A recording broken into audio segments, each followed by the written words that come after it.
ডিপ্রেশনকে আপনারা না বলুন, মানসিক দুশ্চিন্তা করার প্রয়োজন নাই। আজকে আমি আপনাদের সামনে কোরআন এবং হাদিসের ভিতর থেকে 3টি উপায় তুলে ধরব এবং সে কথাগুলি বলবো। এই 3টি উপায়ে অবলম্বন করলে একজন মুসলিম ডিপ্রেশন ও মানসিক চাপ থেকে মুক্তি পেয়ে প্রশান্তিপূর্ণ জীবন যাপন করতে পারবে। 1 নম্বর হচ্ছে আল্লাহর জিকির ও শুকরিয়া আদায় করা। ডিপ্রেশন থেকে মুক্তির সবচেয়ে শক্তিশালী হাতিয়ার হলো আল্লাহর জিকির, আল্লাহকে স্মরণ করা। সুবহানাল্লাহ। মন যখন অস্থির ও বিষণ্ণ হয়ে থাকে তখন আল্লাহর স্মরণে প্রশান্তি আসে। আল্লাহর জিকির করলে শান্তি পাওয়া যায়। কোরআনে কারীম আল্লাহ রাব্বুল আলামিন তিনি বর্ণনা করেছেন, আল্লাযীনা আমানু ওয়া তাতমাইন্না কুলুবুহুম বিযিকরিল্লাহ আলা বিযিকরিল্লাহি তাতমাইন্নাল কুলুব। যারা ঈমান আনে এবং আল্লাহর স্মরণে যাদের অন্তরে প্রশান্ত হয়, জেনে রাখো আল্লাহ স্মরণের অন্তর প্রশান্ত হয়। আল্লাহর জিকিরেই মানুষ শান্তি পায়, স্বস্তি পায়। আল্লাহর জিকিরের মধ্যে দিয়ে আল্লাহ রাব্বুল আলামিন বান্দার কলবে আল্লাহর রহমত ঢেলে দেন। বেশি বেশি তাসবিহ পাঠ করবেন, সুবহানাল্লাহ, আলহামদুলিল্লাহ, লা ইলাহা ইল্লাল্লাহ, আল্লাহু আকবার। এই আমলগুলির মধ্যে দিয়ে আল্লাহ পাক প্রশান্ত দান করেন, শান্তি পাওয়া যায়। কোরআন তেলাওয়াত করা, যা আছে সেটাকে নিয়ে আল্লাহর শুকরিয়া আদায় করা, এই সমস্ত হচ্ছে মনের শান্তির জন্য। আর মুমিনদের জন্য আল্লাহ কোরআনে কারীমকে শিফা করে দিয়েছেন। সুবহানাল্লাহ। মানুষ যখন তার প্রাপ্ত নিয়ামতের কথা স্মরণ করে তখন হতাশা দূর হয়ে যায়। 2 নাম্বার, দোয়া ও নামাজে একনিষ্ঠ হওয়া। দোয়া হলো মুমিনের অস্ত্র। মানসিক চাপের সময় আল্লাহর কাছে সাহায্য চাওয়া, নামাজের মাধ্যমে তার নৈকট্য লাভ করা ডিপ্রেশন থেকে মুক্তির অন্যতম সেরা উপায়। সুবহানাল্লাহ। আল্লাহ পাক কোরআনে কারীমে তাই বলছেন, ওয়াস্তাঈনু বিস-সাবরি ওয়াস-সালাহ ওয়া ইন্নাহা লাকাবীরাতুন ইল্লা আলাল খাশিঈন।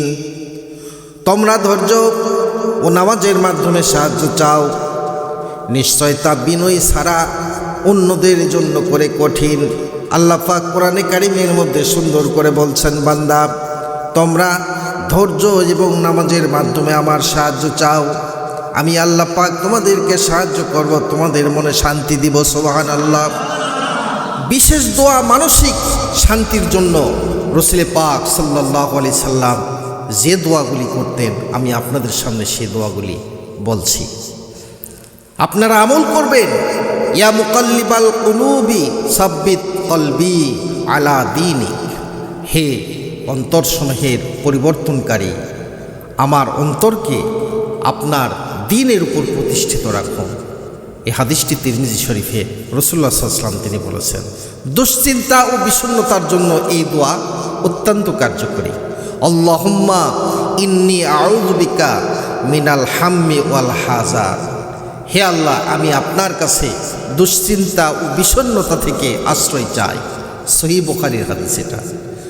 নফল নামাজ, ফরজ নামাজের পাশাপাশি তাহাজ্জুদ নামাজ আপনারা পড়বেন এবং গভীর রজনীতে 2খানা হাত তুলে জায়নামাজে আল্লাহর কাছে কাঁদবেন, দোয়া করবেন। আল্লাহ আপনার মন ভরে দিবে শান্তিতে। সুবহানাল্লাহ। 3 নাম্বার যে কথা বলছিলাম, তাকদীরের উপর বিশ্বাস এবং ধৈর্য ধারণ করা। জীবনের প্রতিটি ভালো মন্দ আল্লাহর পক্ষ থেকে নির্ধারিত, এই বিশ্বাস স্থাপন করা মানসিক শান্তির জন্য অপরিহার্য। যা কিছু ঘটে তার পিছনে কোনো না কোনো কল্যাণ লিখিত আছে। এই বিশ্বাস মুমিনকে ডিপ্রেশন থেকে বাঁচিয়ে রাখে। সুতরাং রাসূল পাক সাল্লাল্লাহু আলাইহি ওয়াসাল্লাম বলেছেন, মুমিনের অবস্থা কতই না চমৎকার, তার সব কিছুই কল্যাণকর, আর এটা মুমিন ছাড়া অন্য কারো জন্য নয়। যখন সে সুখে থাকে তখন শুকরিয়া আদায় করে, যা তার জন্য কল্যাণকর, আর যখন সে কষ্টে থাকে তখন ধৈর্য ধারণ করে, এটাও তার জন্য কল্যাণকর। সহিহ মুসলিম শরীফে রাসূল পাক সাল্লাল্লাহু আলাইহি সাল্লাম তিনি বলেছেন। তাহলে মানসিক দুশ্চিন্তা, ডিপ্রেশন থেকে মুক্তি পাওয়ার জন্য আমাদের করণীয়টা কি? বিপদে পড়লে হতাশ না হয়ে এটা বিশ্বাস করা যে আল্লাহর মাধ্যমে হয়তো পাপ মোচন করলেন, অথবা আরও বড় কোনো বিপদ থেকে রক্ষা করছেন। আল্লাহর উপর ভরসা, তাওয়াক্কুল, নিজের মাধ্যমে চেষ্টা করার পর তার ফলাফল আল্লাহর উপর ছেড়ে দেওয়া, এই বিশ্বাস রাখা যে আল্লাহ যা করেন সেটাই আমার জন্য সবচেয়ে ভালো হবে। যে কোনো কাজে আমাদেরকে ধৈর্য ধারণ করতে হবে। যে কোনো কঠিন পরিস্থিতিতে ধৈর্য ধারণ করার আল্লাহ রাব্বুল আলামিন তার প্রতিদান দেন এবং কঠিন সময় পার করা সহজ করে দেন। কঠিন সময়ে এটা সহজ করে দেন।